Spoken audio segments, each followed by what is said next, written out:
वो जिस तरह नीचे ने कहा था कि बहुत सी कौमें ऐसी होती हैं जो कि तारीख़ के म्यूज़ियम से नया कॉस्ट्यूम निकाल कर पहनती रहती हैं और उसको तब्दील करती रहती हैं। इसी तरह पाकिस्तान एक ऐसी रियासत है जिसने अपनी इंसेप्शन के बाद से हमेशा अपनी शनाख्त को, अपनी आइडेंटिटी को अपने बॉर्डर से बाहर तलाश किया, और इसी पादाश में हमने मुख्तलिफ आइडेंटिटीज़ को अडॉप्ट किया है मुख्तलिफ डेकेड्स में। इसमें मैं बहुत तफसील से बात कर चुका हूँ, आपको मालूम है आर्गूमेंट क्या है। लेकिन अगर सबसे करीबी आइडेंटिटी के हवाले से अगर देखा जाए पाकिस्तानी रियासत को, जो कि रही है वो मिडल ईस्टर्न कंट्रीज़ के करीब रही है, सऊदी अरेबिया के करीब रही है, और सऊदी सलाफिज़म को प्रमोट करते रहे हम। इसके अलावा अफ़गान वॉर के अंदर या उसके बाद से हमने जिस तर्ज़ के ऊपर सेमिनारीज़ तश्कील दिए, उसमें सबसे ज़्यादा जो डिफ़ाइनिंग फ़ीचर था वो सऊदी वर्जन ऑफ रिलीजन का था। और पहले रोज़ से हमने जो फ़ॉरेन पॉलिसी तक जो वहाँ पर फॉलो हो रही थी उसी का साथ दिया।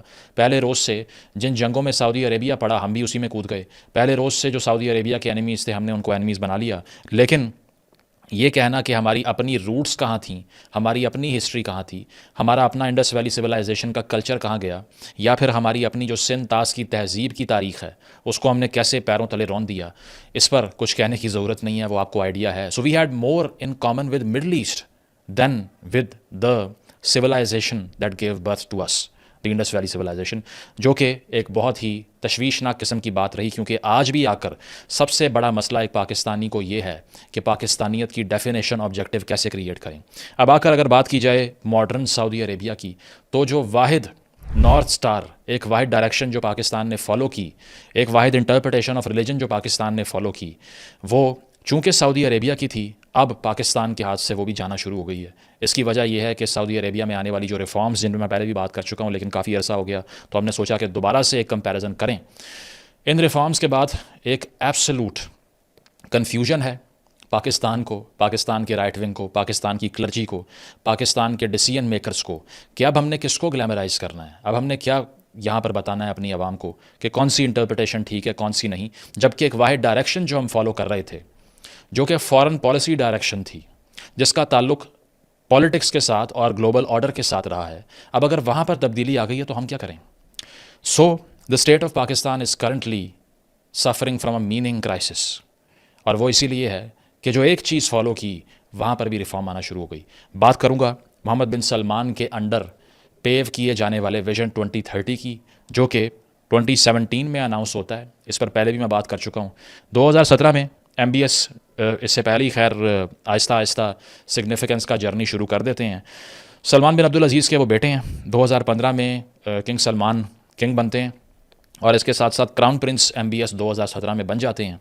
उसके बाद से बड़ी इंपॉर्टेंट मिनिस्ट्रीज़ उनके अंडर आ जाती हैं, और उसके बाद से जो सऊदीया में एक चेंज का जर्नी है उसका आगाज़ हो जाता है।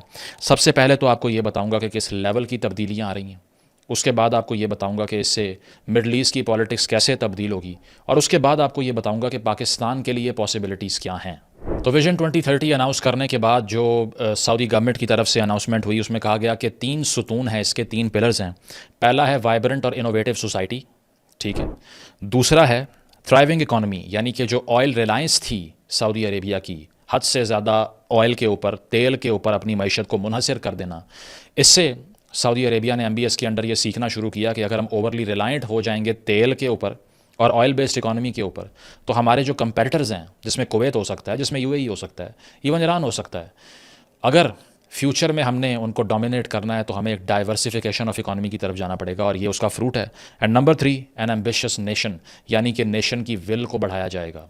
हर वो कौम जहाँ पर रहने वाले शहरी ये विल ही नहीं रखते कि वो अमीर हों, वो पैसा कमाएं, वो आगे बढ़ने की बात करें, वो पर्सनल एम्पावरमेंट पे बिलीव करें, वहाँ पर रियासतें फंक्शन नहीं करती।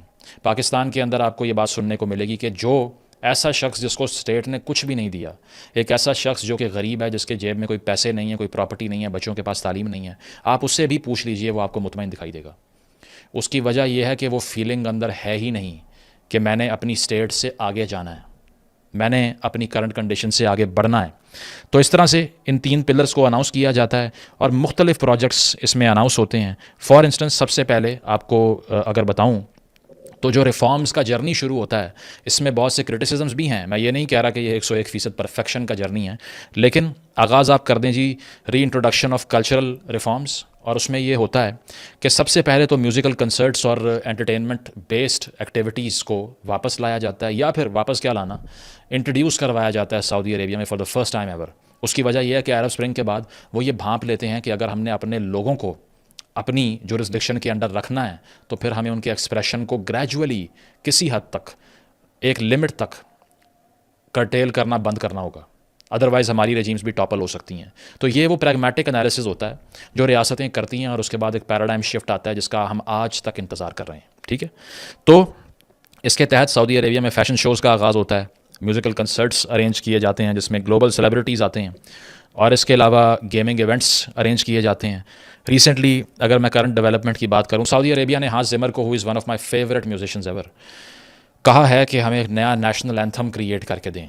ठीक है, और ताकि वो रीडिफ़ाइन करे एक सऊदी आइडेंटिटी को, और साथ साथ मोर इंक्लूसिव एनवायरनमेंट्स के लिए जहाँ पर मज़ीद इंक्लूसिविटी हो, इसको अपनाने के लिए इवन ड्रेस कोड तक में चेंजेस अलाउ किए।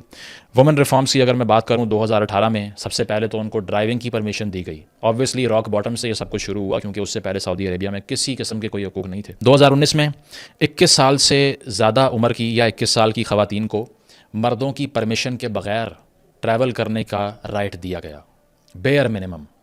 जो दुनिया ने 20वीं सदी के आगाज़ में अटेन कर लिया था वो 21वीं सदी में अटेन करना पड़ा, लेकिन किया तो कुछ किया तो ट्रैवल जो है वो अलाउ किया, पासपोर्ट बनवाना अलाउ किया 21 साल से ऊपर की ख़वातीन को। इसके अलावा इवन हज तक करने के लिए अगर वो मर्दों के बग़ैर आना चाह रही हैं तो आ सकती हैं। 2021 में ये परमिशन दी गई। साथ साथ ये कि हेल्थ केयर के लिए, एजुकेशनल फैसिलिटीज़ को यूज़ करने के लिए, इसके अलावा स्टेट सर्विसेज के लिए, एम्प्लॉयमेंट के लिए, इवन प्रेगनेंसी और चाइल्ड बर्थ के लिए ये कहा गया कि मेल गार्डियन के अप्रूवल की ज़रूरत नहीं है। तो ग्रेजुअली एक अल्ट्रा पेट्रियार्कल सोसाइटी जहाँ पे ख़वातीन का कोई रोल ही नहीं था, उनकी अपनी जिस्मों पर ओनरशिप नहीं थी, इसके अलावा ज़िंदगी के अहम तरीन फ़ैसले लेने का इख्तियार नहीं था, फ्रीडम ऑफ मूवमेंट नहीं थी, कम अज़ कम कुछ वो जमूत तो तोड़ा गया ना। और दीगर रिफॉर्म्स की अगर मैं बात करूँ तो मिनिमम एज जो शादी के लिए है 18 साल की उम्र तक उसको सेट किया गया। ठीक है, एक ग्लोबल पैरामीटर जो फर्स्ट वर्ल्ड नेशंस का है, जो कि दुनिया भर में होना चाहिए, ये किया गया पर्सनल स्टेटस लॉ के तहत, जिसको PSL भी बोलते हैं। इसके अलावा यूनिवर्सिटी एनरोलमेंट में इजाफा किया ख़वातीन की। इसके साथ साथ ख़वातीन को बिज़नेस और स्मॉल बिजनेसेस करने के लिए प्रमोशन की गई ताकि वो अपने कारोबार करें, अपने आप को एम्पावर करें। साथ साथ ये कि 2018 की अगर डेवलपमेंट की बात की जाए तो वर्क प्लेस हरासमेंट के ख़िलाफ़ पेनल्टी लॉज इंट्रोड्यूस करवाए गए कि जो कोई ख़वातीन को हरास करेगा तो उसके ख़िलाफ़ कार्रवाई की जाए। इसके साथ साथ पब्लिक स्पेसेस में एक्सेस देना, सिनेमाज़ में एक्सेस देना, स्पोर्ट्स में हिस्सा लेने की परमिशन देना। अब मैं ये नहीं कह रहा कि इससे तमाम ख़वातीन सऊदी अरेबिया की एम्पावर हो गई हैं, ये बहुत ग्रेजुअल जर्नी होता है। अभी भी बहुत से डिटेंशन के इवेंट्स होते हैं जहाँ पे सऊदी अरेबिया में ख़वातीन को डिटेन कर लिया जाता है, एक्टिविज़म पे कर लिया जाता है, लेकिन कम अज़ कम वो कहते हैं ना, journey of 1000 miles begin with a single step. That single step has been taken at least, because once एक मरतबा सिविल लिबर्टीज़ थोड़ा सा आगे बढ़ जाएँ तो फिर उसके बाद में उसको रिवर्स करना बहुत मुश्किल काम होता है। तो इसके साथ साथ अगर दीगर चीज़ों की बात करें, पब्लिक डिसेंसी लॉ इंट्रोड्यूस करवाया गया जिसमें यह कहा गया कि मॉडेस्ट ड्रेसिंग जो है वो की जा सकती है, अपनी मर्ज़ी से डिसेंट ड्रेसिंग की जा सकती है, जिसकी पहले परमिशन नहीं थी, आपको पता है। ठीक है, इसके अलावा इससे पहले अब शेयर ऐप के नाम से एक एप्लीकेशन थी जिसके तहत सऊदी अरेबिया के मर्द अपनी ख़वातीन की मूवमेंट को ट्रैक करते थे और इसके अलावा पासपोर्ट का स्टेटस वगैरह चेक कर सकते थे।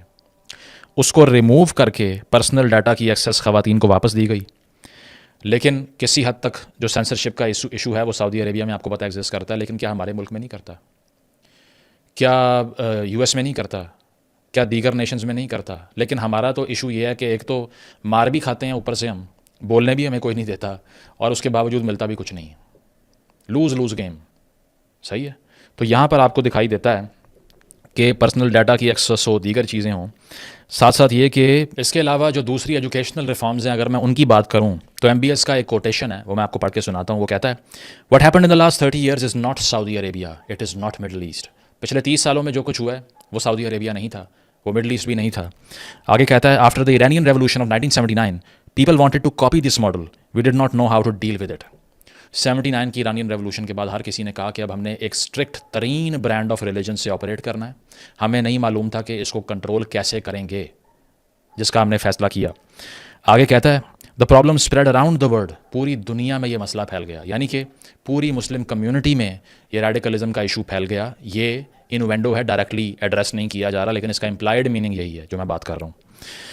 Now is the time to get rid of it. अब वक्त आ गया है कि हम ग्रेजुअली रिफॉर्म की तरफ आएँ। आप सोचिए कि इस मुल्क जिसका नाम पाकिस्तान है, जहाँ पे हर 5 साल बाद इलेक्शन की शैम एक्सरसाइज होती है, अगर वहाँ कोई खड़ा होकर एक मरतबा ये बात कर दे, उसका हशर क्या होगा? सारे इलेक्शन भी वो हार जाएगा, उसको शायद पार्टी भी अपनी पोजीशन से निकाल के बाहर फेंक दे, आवाम भी उसको गालियाँ देगी और उसकी बात भी कोई नहीं मानेगा।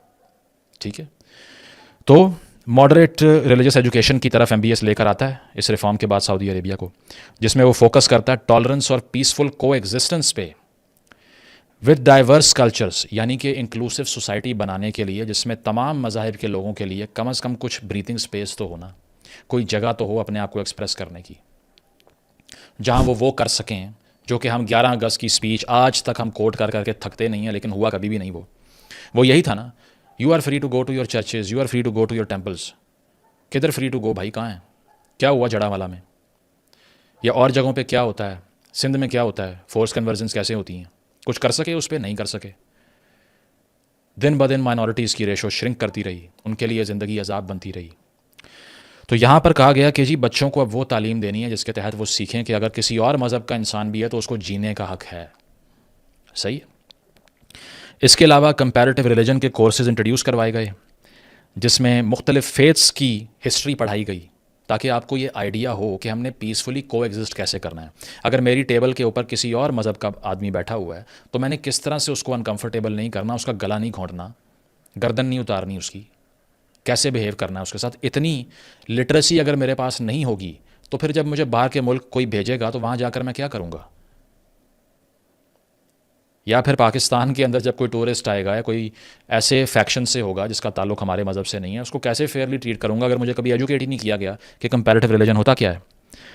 तो हमारी जमहूरियत ने हमें जो दिया है वो ये है कि कोई सियासतदान इतनी ताकत नहीं रखता कि इस माशरे के जो डीपर प्रॉब्लम्स हैं जो कि इसको दिन ब दिन खा रहे हैं उसको एड्रेस करने का नाम तक ले सके। जिन्होंने नाम लिए उनको चौको चौराहों में खड़ा करके मार दिया, और किसी में इतनी हिम्मत नहीं है। ठीक है, जो भी आता है पब्लिक पैटी सेंटिमेंट्स को पैंडर करके चला जाता है। हर किसी को पता है कि अगर पाकिस्तान में वज़ीर आज़म बनना है तो 4-5 बॉक्स चेक करने पड़ेंगे। इस कम्युनिटी को, उस कम्युनिटी को टारगेट करो, ख़वातीन को के बारे में मिसोजिनिस्टिक रिमार्क्स दो। सही है। इसके अलावा इंक्लूसिविटी की बात ना करो, भारत को निस्तो नाबूद कर देंगे ये बात कर दो, साथ साथ अफ़गानिस्तान 5वां प्रोविंस है ये बात कर दो। ये पूरे पैकेज को मुकम्मल किए बगैर कोई PM नहीं बनता।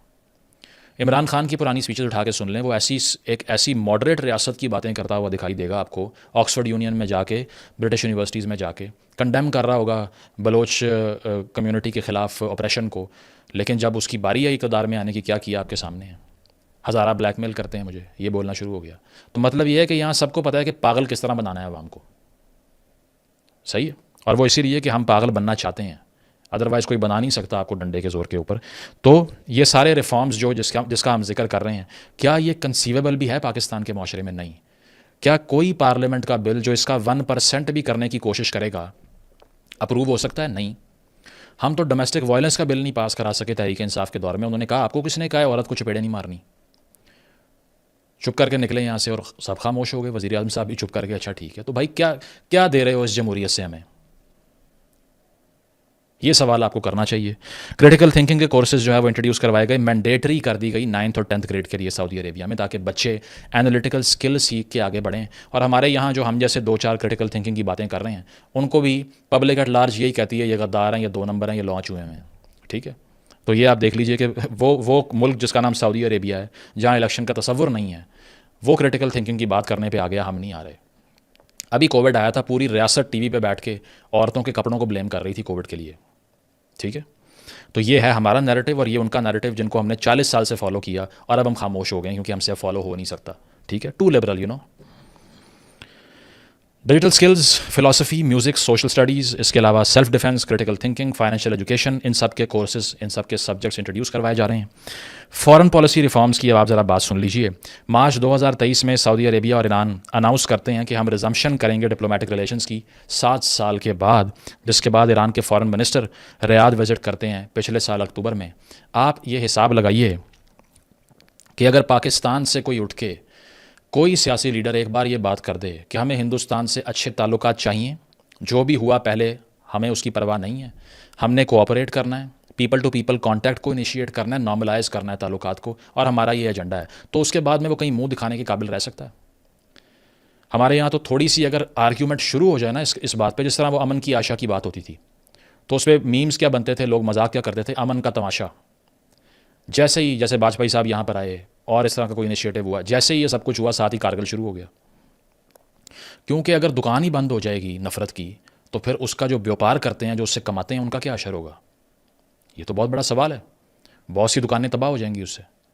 तो इसीलिए आज तक बड़े बड़े साफ़ी जो इस्लामाबाद में बैठ के बड़े बलोच कॉज के जो है वो फ्लॉन्ट करते फिरते हैं उसको, कि हम जी उनके लिए बात करते हैं। जैसे ही आप बात करो इंडिया से ताल्लुकात की बहाली की, पीटना शुरू हो जाएंगे ट्विटर के ऊपर, बेच दिया कश्मीर, बेच दिया। ओ भाई, जो 24 करोड़ का पाकिस्तान बेच रहे हो, उसका सवाल कौन करेगा तुमसे? जो यहाँ पंजाब का किसान मर गया, ना उसको दवा मिली, ना उसकी सब्ज़ी कहीं जा सकी, ना मार्केट्स तक एक्सेस मिली उसको। जो यहाँ पे गरीब बच्चे टैक्स देते हैं, जिसका 10 में से 9 रुपये इंडिया को कर्टेल करने के लिए हम लगा देते हैं हथियार ख़रीदने पे, उनकी गुर्बत का जो अंदाज़ा है वो तुम उस पर कब बात करोगे? लेकिन सिर्फ सियासी एजेंडे के तौर पे आवाम को पागल बनाई जाएंगे। तो इस तरह से पुराने तरीन दुश्मन के साथ सऊदी अरेबिया ने बात शुरू की, विज़िट शुरू किए। इसके अलावा इवन पैलेस्टीनियन स्टेट की सऊदी अरेबिया बात करता है कि वो होनी चाहिए हर सूरत, लेकिन साथ साथ इसराइल से भी नॉर्मलाइजेशन चाहता है। देखें अब आप, हमें तो बुला लिया नहर वाले पुल पे, और ख़ुद जो है ना वो पता नहीं माई कहाँ रह गया। वही बात है ये, तो ख़ुद नॉर्मलाइजेशन की तरफ जाएंगे। और हमें जो हमारी पॉलिटिकल क्लास ने बताया, वो यही बताया कि हम सब एक हैं इस इशू के ऊपर। मैं सीवियरली कंडेम करता हूँ जो भी वहाँ पर हुआ पैलेस्तीन के अंदर, लेकिन आप रिस्पॉन्सेज में प्रैग्मेटिज्म का फ़र्क देख लें, फॉरेन पॉलिसी में प्रैग्मेटिज्म देख लें कितना है। साथ साथ गल्फ़ कंट्रीज़ के साथ यूनिटी को प्रमोट किया MBS ने आने के बाद। डिप्लोमेटिक क्राइसिस जो कतर के साथ था 2021 में, उसको ख़त्म किया, ब्लॉकेड ख़त्म किया। डोनाल्ड ट्रंप को रिसेंटली अभी कॉल किया जनाब, और कहा है $600 बिलियन ट्रेड करेंगे, $600 बिलियन की। लास्ट भी डोनाल्ड ट्रंप की रजीम में पहला विज़िट सऊदी अरेबिया का था। सही है। तो ये नहीं कहा कि ये तो लिबरल डेमोक्रेसी है, इनसे तो बात ही नहीं करनी चाहिए, ये तो फाश लोग हैं, ये तो फिरंगी हैं। बाइसेस नहीं दिखाई देंगे फॉरेन पॉलिसी में आपको, जिससे हमारी फॉरेन पॉलिसी भरी पड़ी है। हम तो इंगेज करने से पहले भी अपने पैटी इश्यूज़ निकाल के बैठ जाते हैं, अपने मुल्क को नुकसान पहुंचा देते हैं उसकी बेस के ऊपर। ठीक है, जो कोल्ड वॉर में हमने अमेरिका की झोली में बैठ के किया, यहाँ देख लीजिए इंडिया से क्लोजर टाइज मेंटेन हो रहे हैं, दिन ब दिन ट्रेड बढ़ रही है, इंडियन थियोलॉजी के बारे में पढ़ाया जा रहा है वहाँ पे। ठीक है, इसके अलावा चाइना और रशिया से ट्रेड की बातें हो रही हैं। Even belt and road initiative को, जो चाइना का इनिशिएटिव है, उसको सपोर्ट किया जा रहा है। और MBS कहता है कि विजन 2030 के साथ अलाइंड है ये गोल चाइना का। एक तरफ अमेरिका से $600 अरब की ट्रेड की बात, जो कि गलत भी हो, चलें आदि कर लें आप, और एक तरफ चाइना के साथ BRI प्रोजेक्ट की सपोर्ट। सही है। और एक तरफ OPEC प्लस का जो फ्रेमवर्क है, उसमें रशिया के साथ ऑयल मार्केट्स को स्टेबल करने के लिए ऑयल की जो कट उसको करना है, यानी कि ऑयल जो पंप करते हैं इंटरनेशनल मार्केट्स में, उसकी कटिंग पे बातचीत हो रही है। तो हमने तो भाई अपना अड्डा दे दिया था अमेरिका को कि इधर से U2 उड़ाएं और जाके रूस के ऊपर तस्वीरें खींच के वापस आ जाएं। हमने तो पार्टिजनशिप किया और कुछ नहीं किया। और ये सऊदी अरेबिया की फॉरेन पॉलिसी की दास्तान सुन लें आप इस वक्त। वो सिर्फ इसलिए कि एक ऐसा आदमी जो कि हार्डली 40 साल का है, उसका शायद कलेक्टिव IQ पाकिस्तान की पूरी पॉलिटिकल क्लास से ना बहुत ज़्यादा निकलेगा। सही है, प्योरली मैकेवेलियन टर्म्स पे डील कर रहा है वो।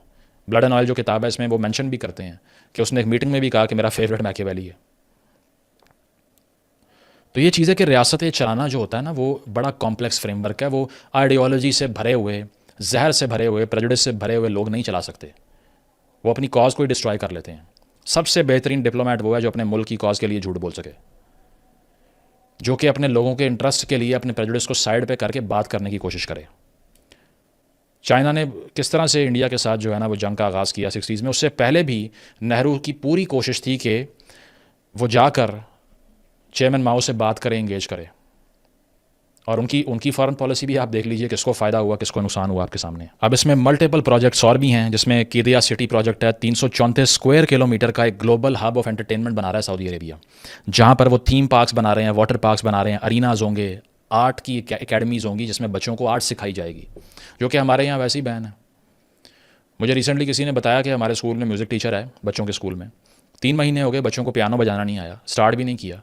तो हमने जाकर कंप्लेन किया कि आपने क्यों नहीं कुछ सिखाया अभी तक। तो उन्होंने कहा कि आप पहले पेरेंट हैं जो आकर कह रहे हैं कि बच्चे को कोई इंस्ट्रूमेंट सिखा दो, बाकी सारे तो मना करने आते हैं। तो जो हमारी नफ़रत है आर्ट के साथ, जिसमें हमने आर्टिस्ट को मिरासी कह के डीह्यूमनाइज कर दिया, उससे क्या मिला हमें? जाके देखिए बॉलीवुड की और हॉलीवुड की soft power. Cultural export Turkey की देख लो कम अज़ कम, चलो वहाँ तो आपका फेवरेट तैयब अर्दोगान है ना, क्या सीखा उससे? सिफर, कुछ भी नहीं।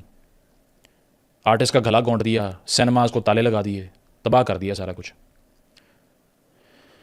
तो उसमें इन्वेस्टमेंट देख लीजिए। पब्लिक आर्ट्स की इंस्टॉलेशन हो रही है रियाद के अंदर, $1 बिलियन का प्रोजेक्ट है, जिसमें पब्लिक स्क्वायर्स में आर्टिस्टिक डिपिक्शन दिखाई जाएगी ताकि लगे कि कल्चर्ड कॉम क्रिएट हो रही है। हमारे यहाँ पे आप बताएं कितने पब्लिक सेंटर्स ऐसे हैं जहाँ पर कोई आर्ट दिखाई दे आपको? 2-4 मुजस्मे थे, वो वैसे भी तोड़ दिया हमने। गंगाराम का तोड़ दिया और लोगों का तोड़ दिया, ठीक है। जो इंडियन हिस्ट्री के फिगर्स थे जो यहाँ पर जिनके मुजस्मे थे वो भी तोड़ दिए सारे। तो कल्चर्ड कॉमों का जो सफ़र है वो कम अज़ कम शुरू होता दिखाई तो दे रहा है ना आपको। मिस्क सिटी की मिसाल है, जिसमें सऊदी यूथ के लिए आर्ट और स्किल सीखने के लिए एक पूरा शहर बना रहा है MBS। सऊदी जीनोम प्रोजेक्ट है, जिसमें डिजीज़ को रिड्यूस करने के लिए रिसर्च की जाएगी। नियोम सिटी है, जो कि बड़ा एम्बिशियस है, क्रिटिसिज्म होता है इसके ऊपर भी, कई अनरियलिस्टिक है, लेकिन वहाँ 2017 में अनाउंस किया गया कि द लायन नामी सिटी बनाया जाएगा, लीनियर सिटी, जिसमें एनवायरनमेंट कंजर्वेशन के तहत लीनियर फॉर्म में एक शहर क्रिएट किया जाएगा। ऑक्सीगॉन है, जिसमें फ्लोटिंग इंडस्ट्रियल सिटी बनाया जा रहा है। टूरिज्म के लिए रेड सी सेंटर है, जिसमें 90 आइलैंड्स होंगे, 28,000 स्क्वायर किलोमीटर पर मुहित ये शहर है, जिसमें 7 स्टार होटल्स होंगे, लग्जरी होगी, ताकि दुनिया भर के टूरिस्ट यहाँ पर आएँ विजिट करने के लिए। हम यहाँ पर क्या ऑफ़र करते हैं किसी टूरिस्ट को?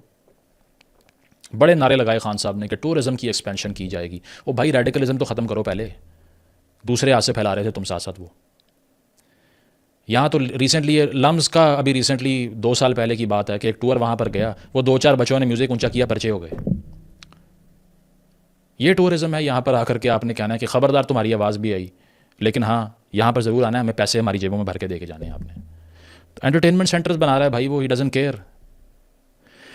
साथ साथ दिरिया का प्रोजेक्ट है, अमाला का प्रोजेक्ट है, बहुत लिमिटलेस डिटेल है इसकी, जो कि मैं बता के आपको फटीक नहीं करना चाह रहा। जद्दा सेंट्रल की अगर बात करें, $19 बिलियन इन्वेस्ट कर रहा है, जिसमें ओपराज बनाए जाएंगे, म्यूजियम्स बनाए जाएंगे, मरीनास बनाए जाएंगे। इसीलिए कि उनको पता है कि अगर दुनिया को अट्रैक्ट करना है तो एक टॉलरेंट सोसाइटी तश्कील देनी पड़ेगी, जहाँ कोई भी आकर अगर बाहर से रिक्रिएट करने आ रहा है तो तभी कैपिटल फ्लो करेगा ना। और किस तरह करेगा कि वो आके हमसे पूछे कि मैंने कैसे बिहेव करना है, और उसके बाद में यहाँ पर हमें रेवेन्यू छोड़ के जाए। डिसैलिनेशन प्लांट्स लगा रहे हैं, 7.5 मिलियन दरख्त प्लांट करना रियाद में 2030 तक, ये टारगेट है उनका।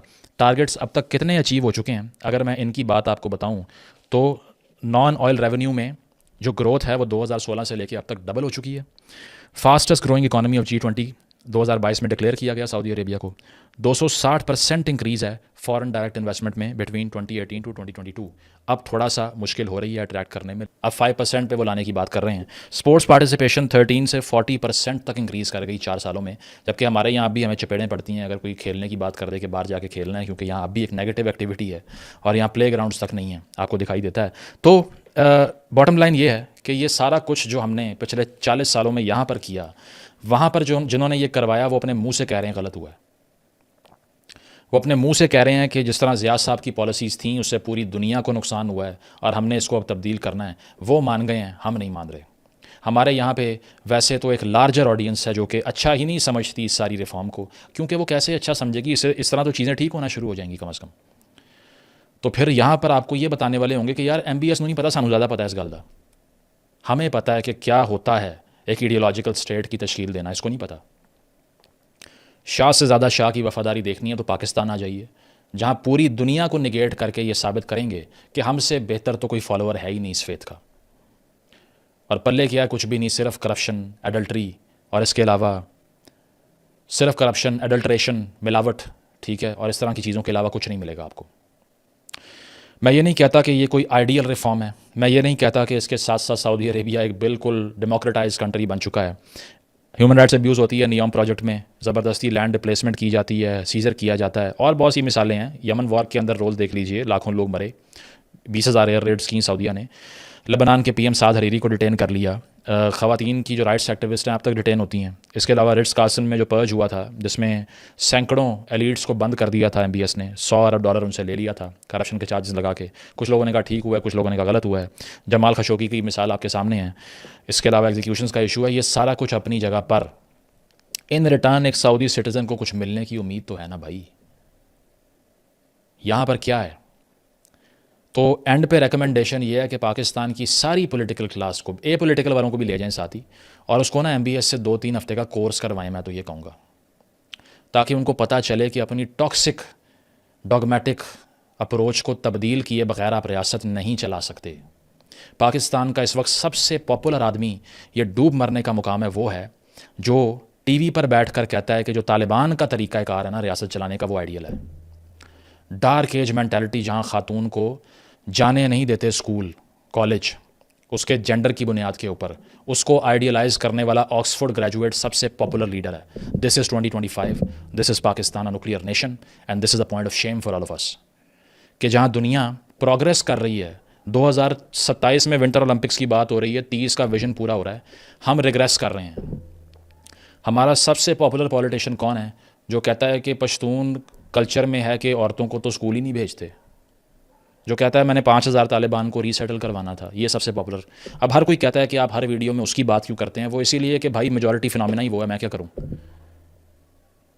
अभी भी वक्त है, हम उस मुआशरे का हिस्सा हैं, हम उस आइडेंटिटी का हिस्सा हैं जिसने रेफर्मेशन मिस कर दी, एनलाइटनमेंट मिस कर दी, रेनेसांस मिस कर दी, इंडस्ट्रियल रेवोल्यूशन मिस कर दी, सब कुछ मिस कर दिया। ये आखिरी बस है। ये बस भी अगर आपने मिस कर दी ना, तो इसके बाद आपके पास पछताने के अलावा कुछ भी नहीं होगा, क्योंकि जिस रैपिड पेस पे AI वॉरफेयर में, सिलिकॉन चिप्स की वॉरफेयर में, आर्टिफिशियल इंटेलिजेंस के फ्यूचरिस्टिक वॉरफेयर में दुनिया पहुंच गई है, वहाँ हमारे जैसे लोग, जो 24 करोड़ आबादी का एक इतना बड़ा फटने के करीब मैस है, जिसके दिमागों में सिर्फ रेडिकलिज्म भरा हुआ है, वो सिर्फ और सिर्फ अपनी बुनियादों को हिला सकता है, किसी का कुछ नहीं बिगाड़ सकता। So in order to learn, to change, you have to reform, you have to start the journey of 1,000 miles with a single step.